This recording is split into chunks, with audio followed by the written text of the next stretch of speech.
Papaano mo nga ba o ano ang mga senyales o kapag ka niloloko ka na ng ka-LDR mo? Ang sabi ni Marites Periabras, ang senyales na niloloko ka na ng ka-LDR mo ay yung madalang ka ng i-chat or tawagan at kung mag-chat man siya, hindi siya agad sumasagot sa mga chat mo at higit sa lahat, nakikita mo siyang online pero hindi na nag-chat sa'yo. Oy! Si Racy Simona, sabi niya naman napapansin yan sa kanyang unti-unti ng pagbabago na mga hindi naman niya mga inuugali dati. Oo, nagiging madalang na yung mga pagtawag niya at bihira na mga musta. Pangalawa, kapag ka nakausap mo na ay parang malamig na siyang kausap.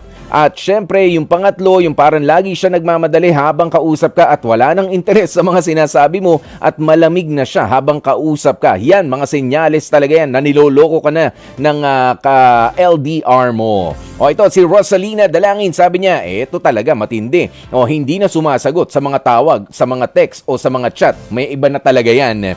Samantala, si Kaizel Pactor, sabi niya, nagiging magugulatin pagka manloloko. Defensive na yan eh. O nagiging sinungaling na rin, ang dami ng alibay. Hindi ka na priority, lagi ng busy. Cool off, hahanapin daw muna ang sarili. Oo, yun na ang mga kasagutan kapag niloloko ka na ng ka-LDR mo.